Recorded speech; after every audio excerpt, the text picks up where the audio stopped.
Keppel DC Reit, Keppel Infrastructure Trust, and Keppel Reit have announced their results. For this quarter, Keppel DC Reit is performing well as one of the rare REITs to announce higher dividends, while KIT did not perform up to my standards. Although Keppel Reit announced slightly lower dividend, but their results is still quite good. Let's get right into their respective results. Keppel DC Reit is one of the rare REITs in Singapore this quarter that announced higher dividend quarter over quarter and year over year. Results was fantastic with year over year increase by 0.4%, while quarter over quarter by 6.1%. This meant that Keppel DC Reit has managed to get back to last year's dividend range even with the Guangdong's data centers not contributing to the overall income. For those who are new to the situation, data centers in China for Keppel DC Reit was bad because the tenants could not pay for the rents. This has caused Keppel DC Reit to incur lots of costs in their balance sheet because they are unable to receive income from 7% of their overall assets. But interestingly, with the strong growth in their income, they managed to increase their dividends back to last year's level. This is thanks to the management's fantastic job. If we see the year-over-year results, revenue increased by 8.9%, while finance income increased by 58.1%. Net property income is lower because of the 100% increase in the property expenses. The large increase was due to the accounting for the Guangdong's data center problem. Finance costs increased slightly by 1.4%. Even with the large increase in expenses, Keppel DC Reit still managed to get higher distributable income of 1.9% and higher DPU of 0.4%. While the main contributing factor was the Australia data center note, where they earned 7% yield on this note. This allowed them to receive a decent amount of finance income, thus having a higher DPU. If we see the quarter over quarter result, DPU is up 6.1% quarter over quarter, which is very impressive. Like I mentioned in my previous analysis, if Keppel DC Reit can achieve fantastic lease renewal for their data centers, their dividends will continue to increase. This is what happened this quarter with rental reversions continue to be more than 40%. This is the 8th quarter in a row where they achieve a very high rental reversions.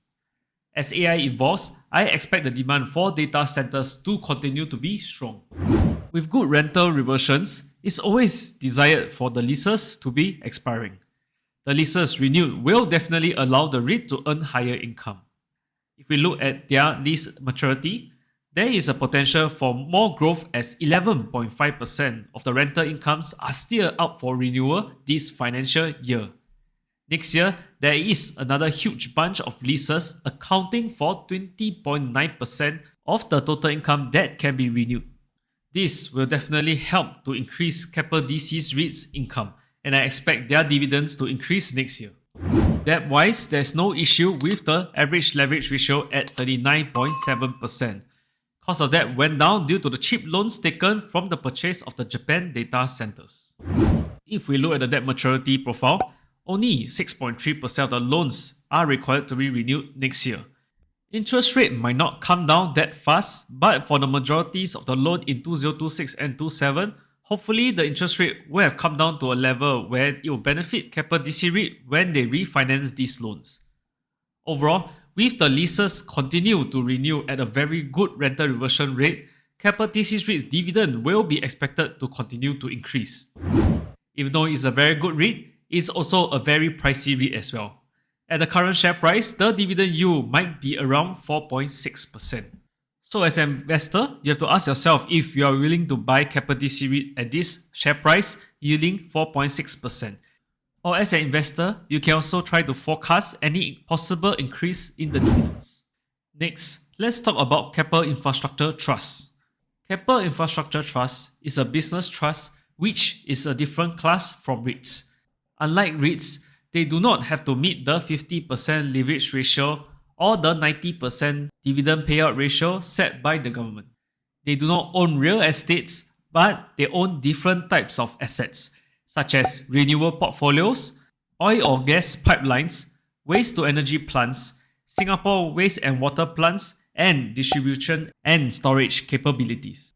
Having different classes provides the diversity, but we'll definitely need to monitor their individual assets performances. If we see the respective businesses, they have one common point, and that is they are businesses which are essential to daily lives. Ever since the change in the management, they have been very aggressive acquiring new assets to grow the business trust. However, because like REITs, they do not have so much cash, they will need to take on loans or issue share rights. Therefore, it's important that KIT do not overdilute the shareholders as they acquire the new assets. Moreover, the new assets must definitely perform well in order to benefit the shareholders. Similar to REITs, distributable income is their most important parameter. It determines how much income there is to distribute to shareholders as dividends after deducting all the expenses. So they have given year-over-year results for the 9 months period. We can see that the results is not good due to various reasons. City Energy distributable income is down 21.8% year-over-year, while their transition assets increased by 63.6% year-over-year due to the resumption in contribution from one of the critical assets, which is KMC. However, their wind farm assets came in very bad at a negative 96.5%. But if we see the reason for the drop, it was due to the debt repayments for one of the wind farms and accounting reasons. On the bright side, it was not because of the business slowing down, but it's more of using the income to pay off the debts. German solar portfolio is a new portfolio, so there's no year-over-year comparison as of yet. EMK and Singapore water plant assets came in at negative 16.4% year-over-year lower. One of the frustrating assets is their EMK, which is not really performing well so far. This is one of the red flags acquisition for KIT because it has been very disappointing since last year. Distribution and storage assets have also dropped by 34.6% year-over-year, even though there is additional contribution from their new bus assets Ventura. The drop was due to Ixom with higher operating and interest expenses while including a one-time fee payment. This is not good because this meant that their main expenses are increasing at a faster rate than their income. Overall, after all the one-time adjustments, distributable income came in 11.2% lower year-over-year. For utility business, there will be a lot of fluctuations in the performance, but in the long term, these assets are still essential businesses. So for KIT, because they have always announced 9 months results, I have taken time to break down their individual assets and respective quarterly results. If we see quarter-over-quarter comparison, straight off the distributable income for this quarter is very bad at just 15 million. For KIT, in order for their dividends to maintain and payout ratio to be below 100%, they'll need to earn 94 million in Q4 to make up to the previous dividend amount of 109 million. Even though the assets are essential businesses, it's very important that they perform well so that the dividends that KIT give us are sustainable. In the first half of 2024, their dividends paid was 109 million, while the distributable income earned was 90 million. Therefore, the payout ratio was 120%. Hopefully, when the fourth quarter results comes in, it will be a good result such that the dividend payout ratio will not cross 100%. So because KIT has been purchasing lots of different assets, it's very important that these new assets must perform well. I've tabulated or estimated an annual return of investment based on their acquisition cost and the income they have brought in for the 9 months of financial year 2024. Looking at the assets, Aramco gas pipeline assets came in best with 12.91% return on investment. German Solar was the second at 12.33%. However, BKR2 wind farm assets came in at 0% due to debt repayments of 47.3 million, while European wind platforms was also disappointing at just 1.43% return on investment.